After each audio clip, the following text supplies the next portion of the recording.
Continuando con estos aspectos tafonómicos,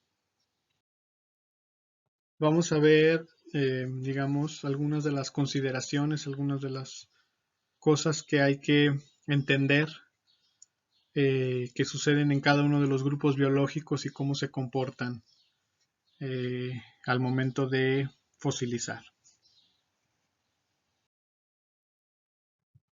Y comenzamos con las coquinas o rocas conchíferas para entender un poco la dinámica de la fosilización de invertebrados marinos, obviamente los que tienen esqueleto.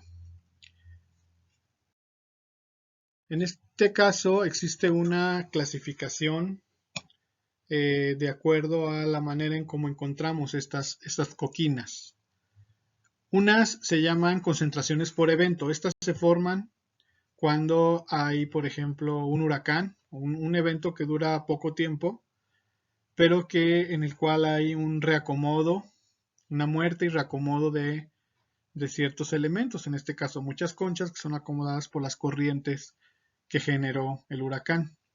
Pero también pueden ocasionarse por algunos aspectos biológicos como la alimentación. Existían en el Mesozoico algunos reptiles llamados placodontos que se alimentaban de invertebrados de bivalvos en específico, que se los tragaban así enteros, lo tronaban la concha en la boca, lo tragaban, lo digerían la parte digerible y todas las conchas las regurgitaban desde el estómago. Y esas han fosilizado, son deposiciones estomacales, ¿sí? Entonces, hay rocas conchíferas formadas de esta manera. Las otras se llaman concentraciones compuestas y simplemente son capas alternadas de diferentes concentraciones de conchas que nos hablan un poquito de los cambios de corriente, los cambios de clima que ha habido a lo largo del tiempo. Las concentraciones diatales son las que menos información dan porque están mezclados los elementos, las conchas, las que están bien conservadas, las mal conservadas, las completas, las rotas. Estas son las que menos información dan, ¿no? Y tenemos finalmente las concentraciones rezagadas, que estas, además de no dar información, dan desinformación. Les explico. Por ejemplo, en un lugar pueden estar acomodados los estratos con las conchas de diferentes antigüedades, obviamente cada una en su estrato correspondiente. Pero si hay un desgajamiento de un cerro o algo así donde están acomodadas, estas conchas son arrastradas a otro ambiente sedimentario, ya mezcladas de diferentes épocas, pero se vuelven a fosilizar, o sea, se refosilizan. Recuerden que esta es la epigénesis, es un proceso que se repite la fosilización.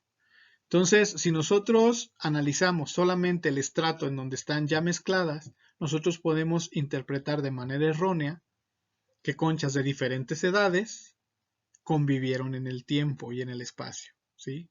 Entonces, ha habido artículos que han sido publicados así y que después se dan cuenta de que no interpretaron bien porque encontraron otros estratos ahí cerca y pues se desdicen, o sea, se dicen, ¿saben qué? Fue una mala interpretación por esa razón. Ahí sí no es que el investigador haya querido hacer un fraude, ni mucho menos, es simplemente que no se había visto los otros estratos, ¿no? En cuanto a vertebrados marinos, hay una clasificación propuesta por Brinkley y Harper en el 98, que nos explica una serie de niveles. Son 5 niveles de conservación de fósiles. En este caso es del 1 al 5 y el 5 es el que menos información da y el 1 es el que más conservado y más información da, ¿no? Entonces el número 1 son esqueletos completos y articulados, como el que ven en la imagen. Es decir, no se puede pedir más. Todos los huesos están en su lugar.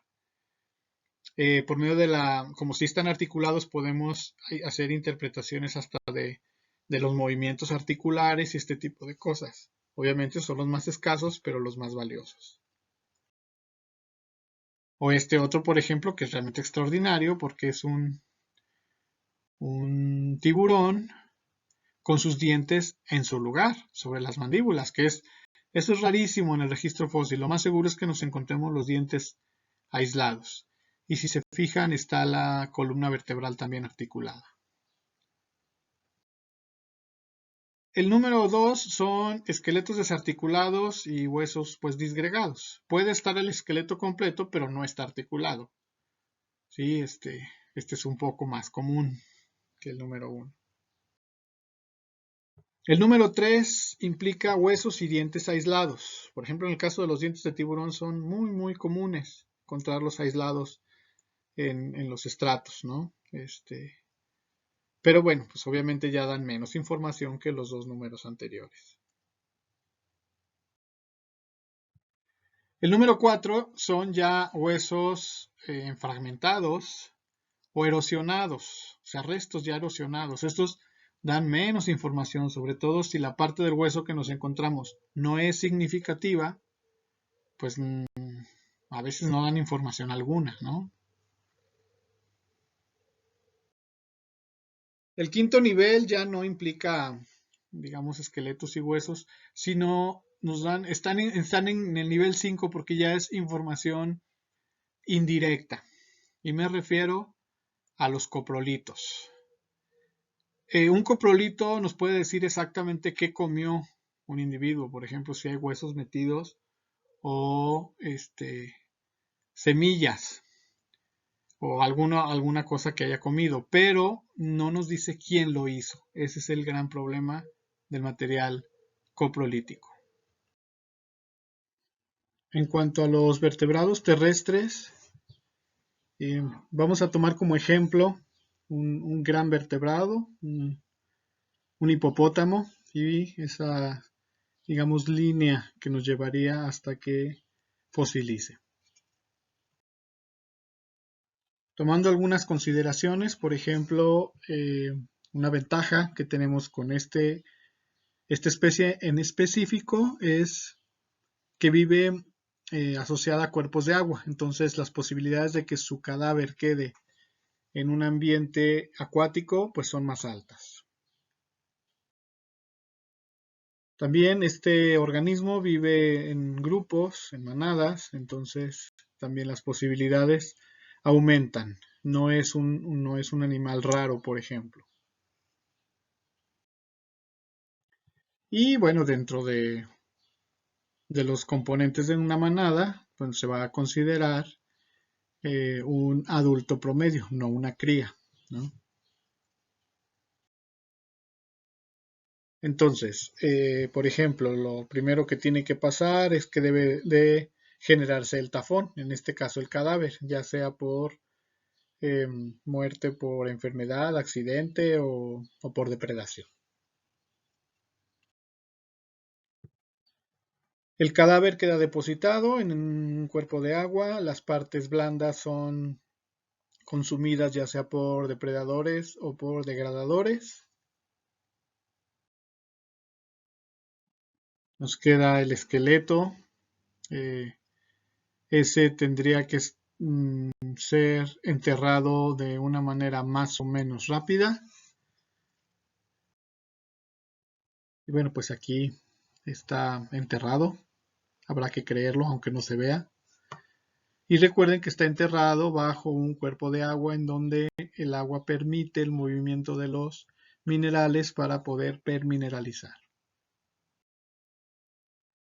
Y posteriormente, por alguna razón, este esqueleto es aflorado y ya sea que sea encontrado para su rescate para un museo o simplemente que se degrade por erosión.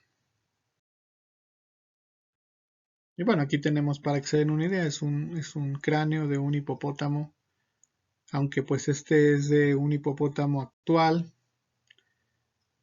bueno, un fósil tendría esa apariencia, nada más, pues de otro color y de otro peso también.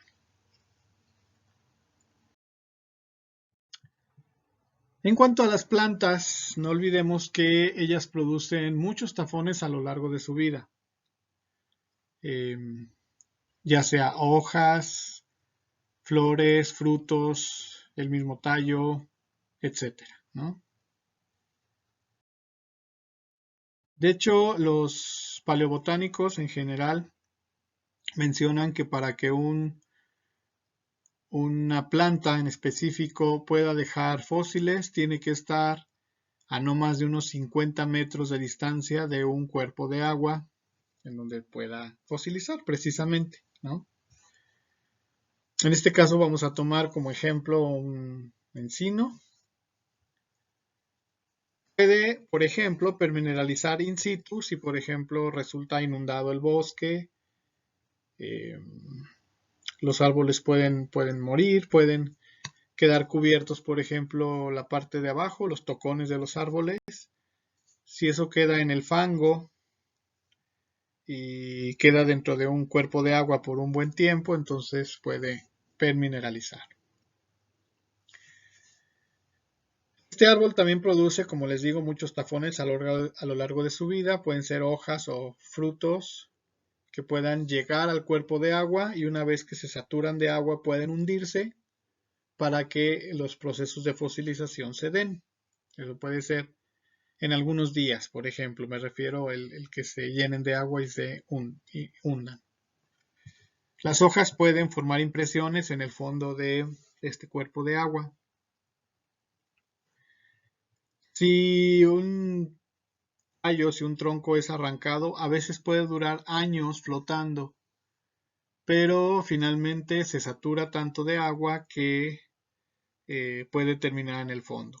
Existen sí algunas especies de árboles que flotarían todo el tiempo y esas no fosilizarían por este vía.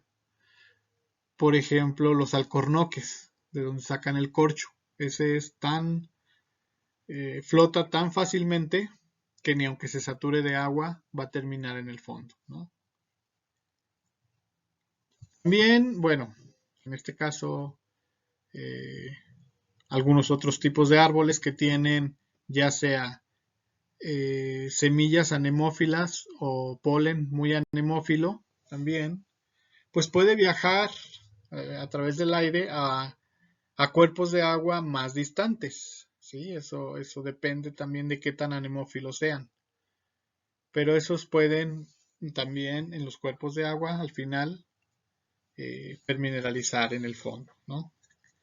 Incluso, ya sea por permineralización in situ o por impresiones, el proceso de carbonificación es muy común en plantas debido a que la descomposición de la celulosa implica la absorción de carbono, como lo habíamos visto en los tipos de fósiles. Entonces, básicamente, estos son algunos de los factores involucrados en la tafonomía de las plantas. Y bueno, en el próximo video, el último de estos de tafonomía, vamos a ver qué tienen que ver los ambientes sedimentarios para la conservación de ecosistemas. Gracias.